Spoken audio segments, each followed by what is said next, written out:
Bien, entonces vamos a comenzar. Eh, Nos quedamos la clase pasada viendo a los esenios y estábamos viendo cómo eran sus comidas y todo eso. Vamos a seguir justo en donde lo dejamos la semana pasada. Y es aquí. ¿Mm? Lo pueden estar viendo en sus pantallas. Dice, no suelen hablar. Aquí entre ellos, no suele haber, perdón, entre ellos ni clamor ni gritos, ni ruido alguno, porque aún en el hablar guardan orden grande, dando los unos lugar a los otros, y el silencio que guardan parece a los que están fuera de allí una cosa muy secreta y muy venerable. La causa de esto es la gran templanza que guardan en el comer y el beber, porque ninguno llega a más de aquello que sabe serle necesario, pero aunque no hacen algo, en todo cuanto hacen sin consentimiento, el procurador o maestro de todos todavía son libres en dos cosas, y estas son ayudar al que tiene de ellos necesidad. Bueno, antes de eso, bien dice que estando en la comida, acuérdense que estamos diciendo que cómo lo hacían sus comidas rituales, y después de las verajot, ajá, entonces en toda la comida dice que no hay ni clamor, ni gritos, ni ruido, ajá, es todo muy solemne y guardan un gran orden en todos sus asuntos. Eso es algo sorprendente que el autor dice de los esenios, ajá, que todo el mundo se sorprende por eso. Y como dije, no se les permite hacer varias cosas sin consentimiento, entonces, o que están en la regla de la comunidad. Bueno, pues entonces dice aquí hay excepciones como el que ayudar al que tiene necesidad y tener compasión de los afligidos, porque permitido es a cada uno socorrer a los que fueren de ellos dignos, según su voluntad, y dar a los pobres mantenimiento. Eso es lo que se les está permitido. Y esto que está en rojo tenemos que resaltarlo, ajá, porque dice, solamente les está prohibido dar algo a sus parientes y deudos sin pedir licencia de sus curadores. Entonces, a los extraños les está permitido en todo momento darles, pero está prohibido dar algo a sus parientes y deudos sin pedir el debido permiso a sus curadores. Saben, dice, moderar muy bien y templar su ira, desechar toda indignación, guardar su fe, obedecer la paz, guardar y cumplir cuanto dicen, como si con juramento estuviesen obligados, son muy recatados en el jurar, porque piensan que es cosa de perjuros. Ajá. Bueno, entonces aquí tienen eh, alabanza. Bueno, en esta parte es difícil entender por qué necesitan pedir permiso en dar a sus parientes y a los deudos, ¿ah? Pero lo demás es digno de admiración y que de loa, porque dice, saben moderarse muy bien, o sea, son personas muy templadas. Aquí esta comunidad se guarda mucho de lo que es el enojo, y de toda clase de irritación y todo este tipo de cosas. Son muy dados al... aquí lo de guardar su fe es lo que creen, ¿verdad? O sea, en cuanto a ellos, lo que se dice en la comunidad. Obedecer la paz, guardar y cumplir cuanto dicen. Eso también es muy importante, y por eso muchos han visto en los primeros discípulos a esenios, porque Rabí Joshua decía que tú sí sea sí y tú no sea un no. Cuando habla de los juramentos, y también está escrito por ahí en Nigeret Diuda, en la carta de Judas, y porque tienen por mentiroso aquel a quien no se puede dar crédito sin que llame a Elohim por testigo. ¿Ah? Lo tienen por mentir. O sea, si una persona, para esta comunidad, si una persona no puede, no se le puede confiar algo a menos de que haga un juramento, entonces dicen, "No, es que no nos sirve su palabra. Es un mentiroso. Entonces, pero ellos sí, lo que dicen como si fuese juramento, tal cual de lo que sale de su boca, toman muy al pie de la letra lo que se dice en el Tanaj acerca de la veracidad que debe haber en nuestras bocas y de las promesas, cuanto todo eso, y votos. Ajá. Dice, hacen gran estudio de las escrituras de los antiguos, o sea, en los textos antiguos, y por eso tienen toda una biblioteca que se puede encontrar, ¿ah? Sacando de ellas principalmente aquello que conviene para sus almas y sus cuerpos, o sea, aquello cuanto conviene. Esto también, esta fraseología, aparece en la Didaje, donde se dice que eh, no se detengan, busquen lo que les conviene a sus almas. Y dice, y por tanto suelen alcanzar la virtud de muchas hierbas, plantas y raíces y piedras. Saben la fuerza, el poder de todas y esto escudriñan con gran diligencia. Recuérdense que en el libro de los jubileos se habla sobre un conocimiento que le dan los ángeles a la descendencia de Noé acerca de plantas y toda clase de hierbas medicinales. Ajá. En la tradición farisea también hay algo así, que es el libro de las curaciones y no recuerdo quién lo destruye o quién lo guarda, no lo destruye, quién lo guarda, quién lo guarda. Pero bueno, eso, entonces existe entre los esenios una gran diligencia en buscar en los escritos de los antiguos y sobre todo de los sagrados aquello que puede sanar al ser humano, o sea, todo lo que podemos decir medicinas o tratamientos desde su punto de vista y desde la época, claro. Y los que desean entrar a esta secta no los reciben luego de sus ayuntamientos, pero denle de fuera un año entero de comer y de beber, con el mismo orden que si con ellos estuviesen juntamente, dándole también una túnica, una vestidura blanca y una asadilla. Después, con el tiempo, han dado señal de virtud y conciencia, lo reciben con ellos. Entonces, la forma en que ellos recibían a los nuevos integrantes no era inmediata. Esto yo les decía, eso les decía. Un año, tienen que mostrar un año entero. ¿Ah? Aquí dice, eh, un año entero, un año entero, pero ya se comportan como si fueran parte de la comunidad, pero un año sin ser parte de la comunidad, o sea, de afuerita, y se les suministra y todo esto. Y si en ese año demuestran fidelidad, perseverancia, y que, bueno, vaya, en pocas palabras, echarle ganas, ya los reciben entre ellos. Y las cosas que se le dan, una vestidura blanca y una asadilla. Ajá.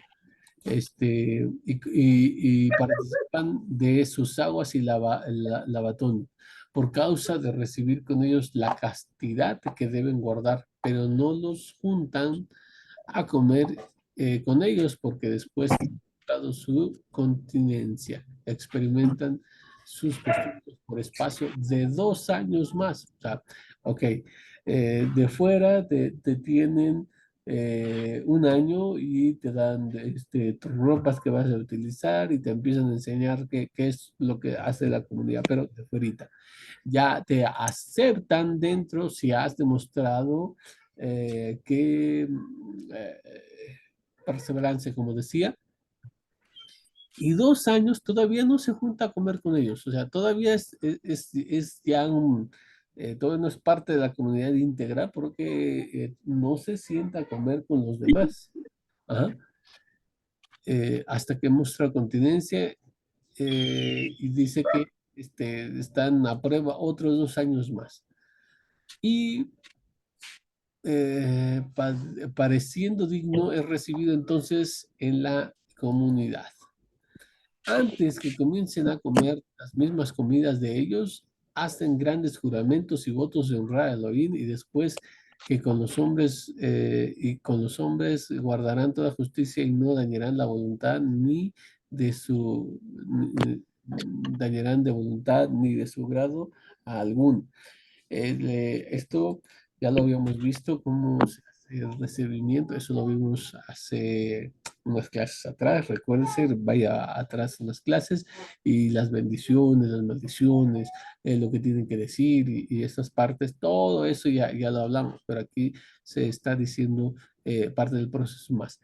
Ni aunque se les manden y que han de aborrecer a todos los malos y que trabajarán con los que siguen la justicia de guardar verdad con todos y principalmente con los príncipes, porque sin voluntad de Elohim ninguno puede llegar a ser rey ni príncipe.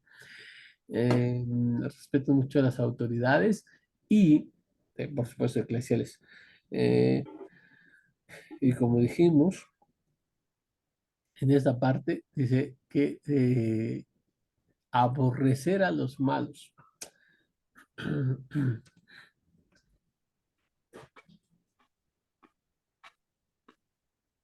Y si acontece que él venga a ser presidente de todos, jura y promete que no se ensorbecerá ni usará mal de su poder para hacer frente a los suyos, pero que ni se vestirá de otra manera diferente a la que van todos. No más rico ni más pomposo y que siempre amará la verdad con propósito e intención de convencer a los mentirosos. Ajá. Entonces, si había oportunidad de aspirar a un cargo, ajá, pero se le pedía que hiciera esta parte. También lo dice la Torá, ¿no? En el caso del rey, y de ahí nosotros debemos aprender, se le dice que debe leer la Torá de día y de noche para que su corazón no se enalteciere, ajá, y contra sus hermanos. Bueno, y de ahí lo perdemos para nosotros, por supuesto. También promete guardar sus manos limpias de todo hurto y su ánima pura y limpia de provechos injustos. O sea, lo que dice la Torá, que no tengan sed de ganancias deshonestas, que sean hombres veraces, también lo dice el Didaje, cuando habla de los líderes, de los profetas, los emisarios, el principal de la comunidad y de los servidores. Y que no encubrirá a los que tienen por compañeros que le siguen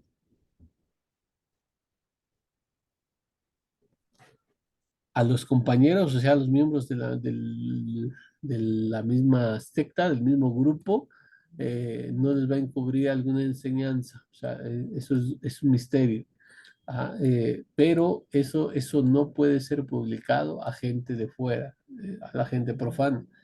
Aunque alguno le quiere forzar amenazándole con la muerte, ni bajo eso, ni bajo amenaza de muerte puede hacer lo que anteriormente se ha dicho, se ha enlistado. Añaden también que no ordenarán reglas nuevas ni cosa alguna más de aquellas que ya han sido recibidas. Huirán de todo latrocinio y de hurto. Eso de no añadir, eso de no añadir también cuenta con este, un paralelo en la Didaje. Ajá. Este,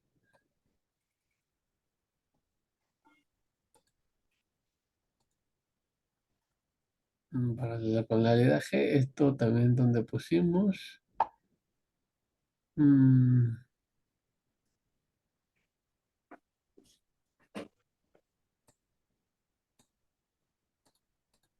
y otras cosas por aquí.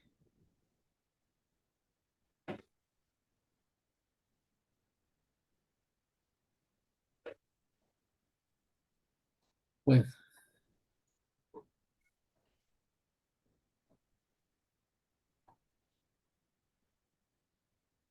Y dice, conservará los libros de sus leyes y honrará a los nombres de los ángeles.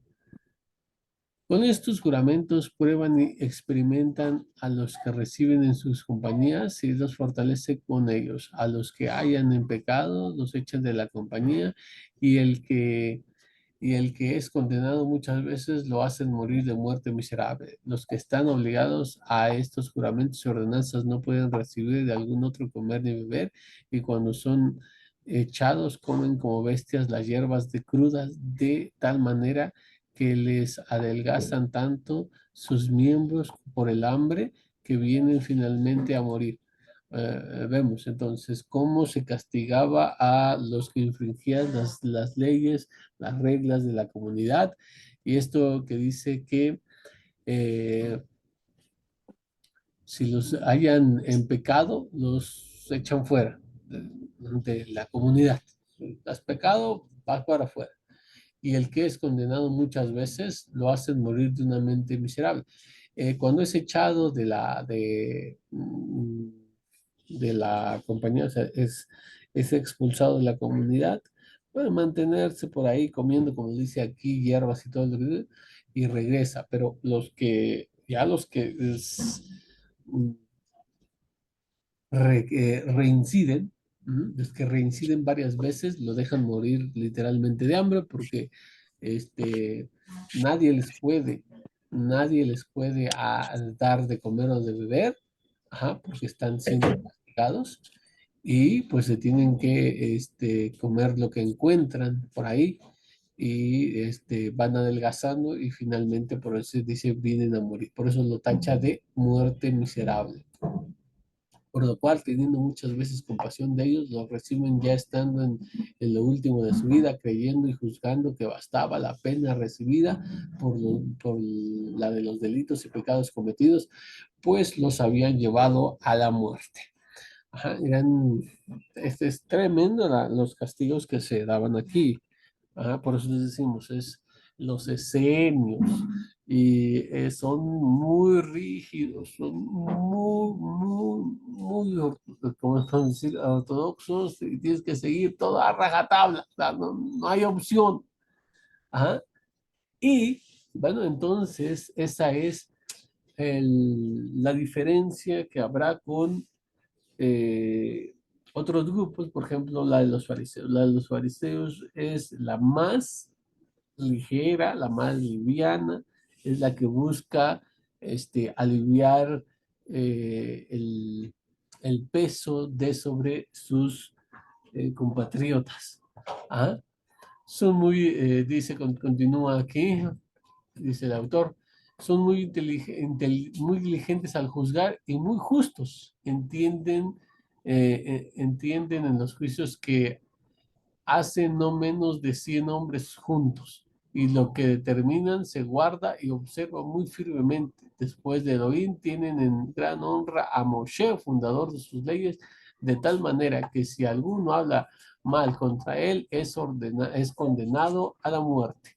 Eso, eh, condenado a la muerte, no está en el judaísmo fariseo, pero sí se tiene a Moshe como el más grande de todos los profetas, y está en uno de los 13 principios, dictados por el Rambam. Ajá, bueno, entonces, al juzgar, muy diligentes, saben el peso que llevan sobre sus hombros al dictaminar en los casos de la comunidad. Están haciendo el papel del Eterno, y lo tienen muy, muy conscientes, y hay que alabárselo, en que se dice que son muy rectos, muy justos. Ajá. Y la comunidad, al saber todo esto, no se revela en contra de los dictámenes que pueda dar los jueces. O sea, se observa tal como es estipulado. Ajá. Eso es digno de admirar. Dice, obedecer a los viejos y a los demás que a algo ordenan o mandan, lo tienen por cosa muy aprobada. Si 10 están juntos, no hay alguno que hable a pesar de los otros. se guardan de escupir en medio o a la parte diestra y honran la fiesta del sábado más particularmente y con más diligencia que todos los otros judíos. Aquí hay que resaltar varias cosas importantes, obedecer a los viejos y a los que los ordenan. Recuérdense que tienen una jerarquía muy detallada y rígida. ¿Ah?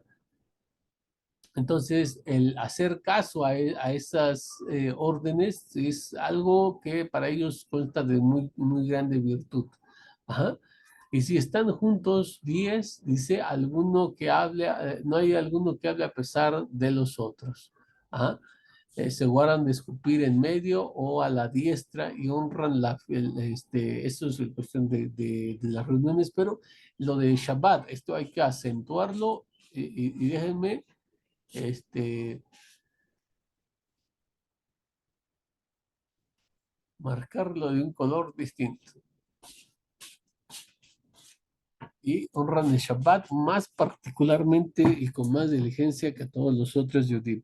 Si alguno cree, vuelvo a insistir, tal vez parezca disco rayado, tal vez sea demasiado repetitivo, pero les digo, hay muchas personas que creen que el judaísmo fariseo, o sea, el judaísmo rabínico que ha llegado hasta nuestros días en cuestión de Shabbat, que lee la ley de Shabbat y ve la forma de comportarse de ellos en el día sagrado y cree que son demasiado estrictos, quisquillosos y hasta los he escuchado decir que los tildan de exagerados, los esenios les dicen, quítate que ahí te va", ¿sí? Ajá. Los hacen a un lado totalmente, pues no aparejan, pues no solo aparejan un día antes por no encender fuego el día de las fiestas, ni aún osan mudar un vaso de una parte a otro. Esto, veas, lo del día de la preparación, eso está también en el judaísmo fariseo. Ajá. No se enciende fuego en el día de la festividad, por supuesto. Ajá. Pero vean que no se transporta ni un vaso de una a otra parte, ni siquiera un vaso. En el judaísmo fariseo tenemos un concepto que se llama muxe, cosas que no se pueden transportar, eh, no porque esté prohibido en sí, sino por el peligro de hacer una melajá. Ajá. Y aquí un detalle muy importante que también lo voy a resaltar. Ni purgan sus vientres aunque tengan necesidad de hacerlo. ¿Cómo que ni purgan sus vientres aunque no tengan necesidad aunque tengan necesidad de hacerlo? O sea, el Shabbat no hacen sus necesidades fisiológicas. Los esenios. Si un esenio tenía ganas de orinar, de defecar, no podía hacerlo en Shabbat por sus reglas.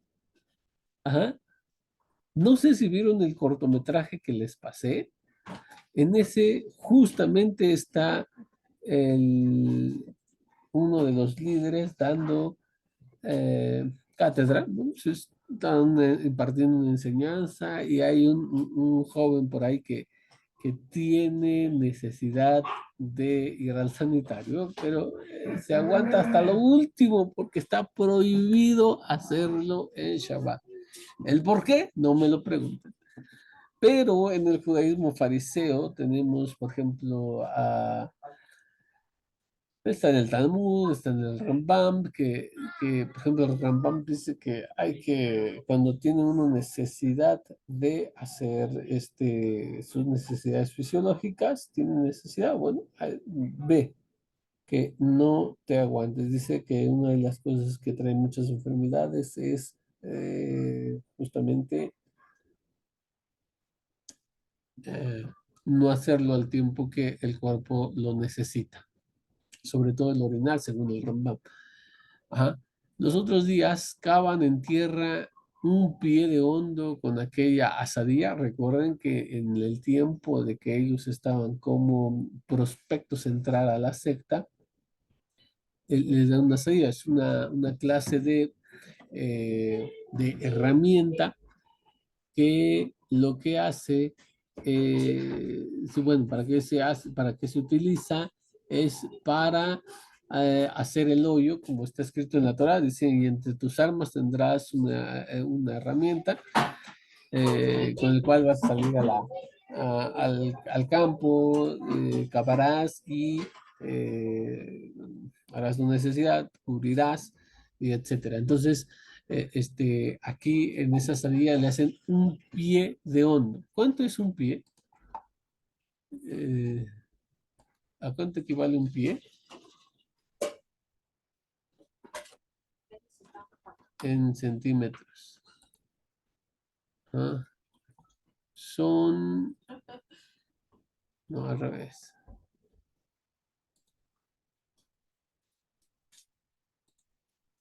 Un pie son 30 centímetros. ¿Ah? Un pie son 30 centímetros. Entonces, cavan 30 centímetros en el suelo y es ahí donde hacen sus necesidades. Eh, y no por hacer injuria al resplandor divino, hacen sus secretos ahí cubiertos y después vuelven a ponerse encima la tierra que sacaron antes y aún esto lo suelen hacer en lugares muy secretos. Y siendo esta purgación natural, todavía tienen por cosa muy solemne limpiarse de esta manera. Distínguense unos de otros según el tiempo de la abstinencia que han tenido y guardado. En cuanto a sus órdenes, bueno, ahorita déjenme contar un poquito aquí. Ok, ya, ah, que por modestia, ajá, por no hacer una injuria al resplandor divino, se cubren. O sea, no se descubren totalmente, o sea, no se descubren indecorosamente. ¿Ah? Eso también está presente en el judaísmo fariseo. Eh, Se habla de cuando uno tiene, bueno, en la época que se escribe el Talmud y se resuelve eso, que hay veces que se hacía en el campo, entonces, bueno, en qué dirección, porque bueno, se habla de que, por ejemplo, la puerta del tabernáculo estaba este, en dirección donde sale el sol. ¿Qué dirección sale el sol? ¿Hacia el oriente?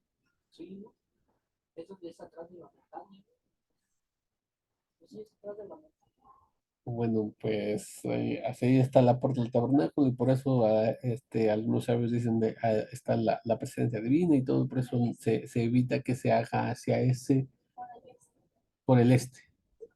Ajá, por el este sale y se ocupa, pues entonces por el este no se hacía hacia el este porque para no ofender la presencia divina. Ajá.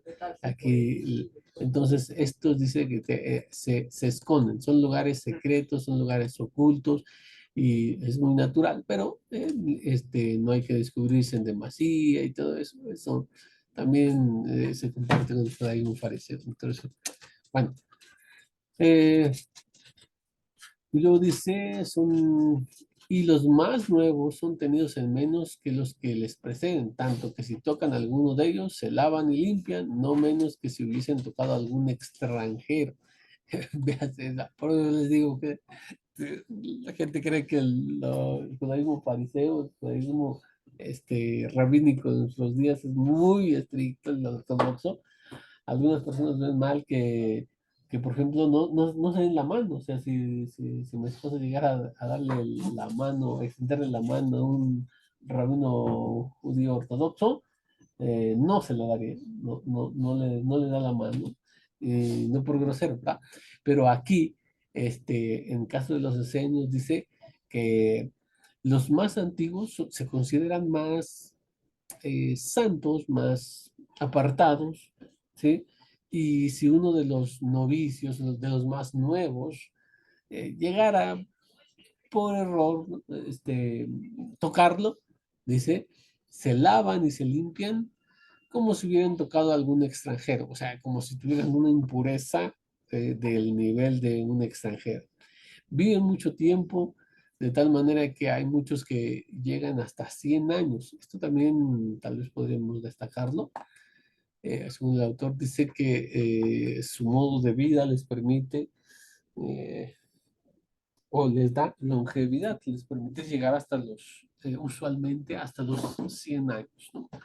Entonces, si es una esperanza de vida, ah, ahí en el primer siglo, una esperanza de vida bastante larga. Por comer siempre ordenados, siempre ordenados, comer es muy sencillo, según pienso, por la gran templanza que guardan.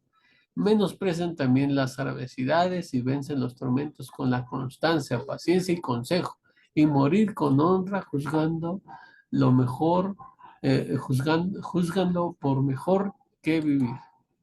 Morir con honra para ellos es mejor que vivir. O sea, en cuestión de adversidades y las cosas que vienen usualmente a, pues sí, al ser humano, enfermedades, padecimientos, este, toda clase de esta calaña, lo superan con mucha paciencia, con constancia y a través del consejo también. Esto implica la comunidad, pero dicen que morir con honra en esos momentos es mucho más digno, es mejor que aún que vivir. Eh, en la guerra que tuvieron estos con los romanos, o sea, los dijimos, o sea, los esenios participaron en la guerra contra los romanos. Mostraron el gran ánimo que en todas las cosas tenían, porque aunque sus miembros eran despedazados por fuego y diversos tormentos, no pudieron hacer que hablasen algo en contra el error de la ley. Eh, en Introducción a la literatura judía, les compartimos que, eh, que ellos habían peleado, ¿ah? Que ellos fueron destruidos por los romanos porque ellos participaron. Ellos estaban esperando que las profecías se cumplieran en ese momento y creyeron que así era. También los alumnos de Rabbi Yehoshua participaron ahí. Muchos dicen que no participaron, que porque esto, el otro. Y no, la verdad es que sí participaron. Por eso es que los discípulos judíos participaron, pero los discípulos de origen griego, no, no gentiles. O sea, recuérdese que en ese momento no hay muchos gentiles en el grupo de Rabbi Joshua. Están los de origen griego y los de origen hebreo. Los de origen hebreo fueron y lucharon. La mayoría de los de origen griego no lucharon, ellos sobreviven y por su origen griego que aceptan cuestiones de helenismo y de otros tipos de pensamientos fuera de judaísmo, se empieza más rápido a alejar de su matriz plenamente judío ortodoxa del movimiento. Bueno, entonces estos dicen que aceptaban, porque dijimos que aceptaban todo sufrimiento, ¿no? Y a pesar de lo que les hicieran y de todos sus tormentos, no pudieron obligarlos a decir que la Torá no era verdad o que cualquier cosa. Ajá. Y entonces también recuérdense que algunos les obligaban a comer, les decían, ¿no? Como que si comes el cerdo, te libras de la muerte, te dejamos vivir. Entonces, no, prefiero la muerte antes que comer. ¿Ah? Y aún no rogaron a los que los atormentaban, ni lloraron siendo atormentados. O sea, realza la valentía de ellos que en medio de las torturas hay personas que piden la muerte, porque es tanto el sufrimiento, o sea, por eso es tortura, que son sobrepasados y simplemente prefieren la muerte. Ajá. No lloraron, no lloraron, imagínense. Antes, riendo en sus pasiones y penas grandes, se burlaban de los que los mandaban dar. Perdían la vida con alegría grande, muy constante y firmemente, teniendo por cierto que no la perderían, pues le hablan de la habían de recobrar otra vez. Con la fe en la resurrección, ellos sabían, están confiando en, en lo que es el concepto de la resurrección, y dicen, nos pueden matar ahorita, ¿sí? Pero en realidad no perdemos, hemos de volver a la vida. Esto es lo que, en lo que ellos se apoyaban en el momento de tan grandes sufrimientos. Que continúa diciendo, dice, tienen una opinión por muy verdadera, que los cuerpos son corruptibles y la materia de ellos no se perpetúa, pero las que quedan siempre inmortales y siendo de un aire sutil son puestas dentro de los cuerpos como en cárceles retenidas con halagos naturales, pero cuando son libradas de estos nudos y de cárceles libradas como la de servidumbre muy grande y muy larga, luego reciben alegría y se levantan a lo alto, y que las buenas, conformándose en esto con la sentencia de los griegos, viven a la otra parte del mar, del océano, donde tienen un gozo y su descanso, porque aquella región no está fatigada con calores, ni con agua, ni con frío, ni con nieves, pero muy fresca con el viento occidental que sale del océano y ventando muy suavemente, está muy deleitable. Bueno, entonces ellos tienen aquí el autor dice, tienen una fe acerca del mundo futuro que ellos esperaban después de la resurrección, muy similar a lo que los griegos decían. Ajá. Y aquí explica un poco de cómo era esa vida como paradisíaca eh, que ellos también esperaban.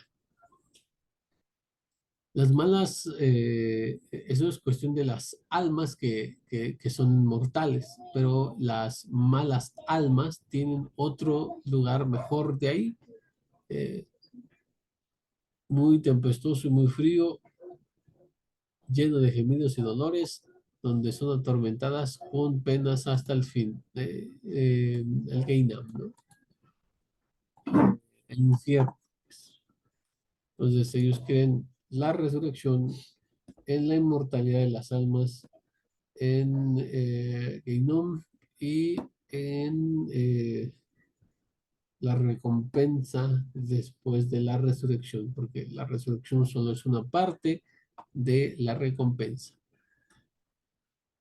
Dice, paréceme a mí que con el mismo sentido los griegos han apartado a todos aquellos que llaman héroes y semidioses en unas islas de bienaventurados, y a los malos les han dado un lugar allí en el centro de la tierra llamado infierno, a donde fuesen los impíos atormentados.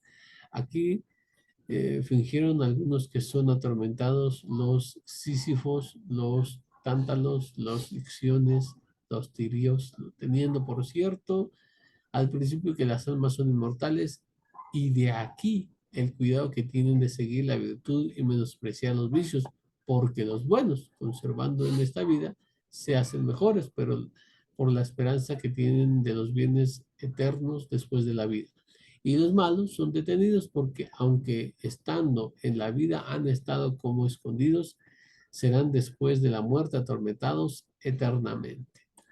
Explica más de su fe, que es muy parecida a la de a los griegos, con los campos elíseos y el infierno, el Tartarus. Está pues Esta pues es la filosofía de los esenios, la cual cierto tienen un halago. Si una vez se comienza a gustar, muy inevitable, hay entre ellos algunos que dicen saber las cosas por venir, por los libros sagrados y por muchas santificaciones, y muy conforme a los dichos de los profetas desde su primer tiempo, en muy pocas veces acontece que lo que ellos predicen de lo que ha de suceder no sea como ellos señalan. Recordemos que vimos en varias fuentes cómo aparecen como profetas, visionarios, o sea, personas que ven el futuro y cómo se lamenta uno de que creyó que no iba a cumplirse lo que había dicho. Los esenios entonces se dedica mucho a estudiar los libros proféticos, o sea, los libros sagrados, pero proféticos, porque de ahí ellos sacan eso. Y sus santificaciones. Ajá. Este, hay tiempo, dice, hay también otro colegio de esenios, las cuales tienen el comer, costumbres y leyes semejantes a las dichas, pero difieren en la opinión del matrimonio. Aquí ya nos va a hablar de otra escuela esenia. La que nos está hablando es donde dijimos no hay mujeres, adoptan niños y les enseñan sus costumbres y cómo era, ¿no? Y están ahí. Entonces aquí nos va a estar hablando de otra escuela esenia que son muy parecidas, por eso son esenios, pero difieren en la opinión del matrimonio y dicen que la mayor parte de la vida del hombre es por la sucesión y que los que aquello dicen la cortan, porque si todos fuesen de este parecer, luego el género humano faltaría, pero todavía tienen ellos sus ajustamientos tan moderados. Dicen, la otra escuela esenia es como si dijera, hay muchos seres humanos que pueden sacar el mundo adelante, o sea, pueden preservar la vida humana. La otra escuela esenia dice, no, no debes pensar así, porque si se convierten en más, y por ejemplo, si el pueblo de Israel llegara a pensar todo como este tipo de esenios, pues simplemente se acaban los judíos, ¿no? Porque no habrá quien continúe la estirpe judía. Por eso es que dice que ellos se aceptan el matrimonio, si se casan, si tienen todo esto, pero aún así, en cuestión de relaciones íntimas, tienen sus muy amplias restricciones. Eh, que gastan 3 años en experimentar a sus mujeres y si en sus purgaciones les parecen idóneas y aptas para parir, las toman entonces y se casan con ellos. O sea, lo que sí ellos sí quieren asegurar es de que sean aptas. Por eso hay como dice aquí, que eh, también las prueban, ¿no? Y si parecen aptas, entonces sí se casan pero digamos, una mujer que está siendo probada y es estéril, no se casan con ella. ¿Ah? En cambio, el judaísmo fariseo se casa con una mujer y si ella resulta que es estéril, bueno, y hay otras cosas, pero no es de que si, como requisitos, si no puedes tener hijos, ya, no se casa. Porque ellos sí, literalmente ahí ven lo que es el matrimonio como un medio para cumplir mitzvah prurbu, multiplicarse y llenar la tierra. No menos que eso. Solo eso para eso. Entonces, por eso entonces son muy estrictos en esa parte. Ninguno de ellos se llega a su mujer si está embarazada. Esto es muy importante porque es la forma también que entendemos lo que sucede con Rabí Joshua en su nacimiento. Dice que Joseph, según las versiones cristianas, dice que Joseph no la conoció hasta que tuvo a su hijo primogénito. Ajá. Y dicen, ay, no, el nacimiento virginal y que no. Joseph era un hombre que seguía la opinión de este tipo de senos. que mientras la mujer estaba embarazada, no tenían relaciones sexuales con ella. ¿Por qué? Como dijimos, ellos acentúan que el matrimonio es para multiplicarse y llenar la tierra. Si ella está embarazada, cuando tengan esta unión, él va a eyacular y desperdiciar su semilla. Entonces, eso es lo que pensaban, por eso dicen, no, en este momento no. Si ella está apta para tener hijos, entonces sí tenemos relaciones. Pero si ella está embarazada, pues no hay forma de que quede otra vez embarazada o que vaya a tener otro segundo hijo. No, no, no. Entonces, por eso hay. Entonces, Joseph, cuando se da cuenta que Miriam está embarazada, dice el texto, y no tuvo más relaciones con ella hasta que dio a luz a su hijo. Se dio cuenta que estaba embarazada y eh, eh, detuvo, interrumpió su intimidad. Ajá. Y bueno, entonces ya para finalizar la parte de los esenios, dice, para demostrar que las bodas y el ajuntamiento de marido y mujer no son por deleite, o sea, diciendo, obrando de esta manera, de que no tienen relaciones sexuales con su esposa, en cuanto ella está embarazada, es para demostrar que no se casaron para, este, ¿cómo se llama? Por lujuria o por querer placer, por mero placer, y que las relaciones sexuales no las tienen para eso, o sea, ellos no conciben las relaciones sexuales como un medio de placer, es simple y llanamente para tener hijos, ajá, sino para el crecimiento y la multiplicación de los hombres. Las mujeres cuando se lavan tienen sus túnicas o camisas de la manera de los hombres y estas son las costumbres de su ayuntamiento. ¿Ah? Entonces, parece entenderse eh,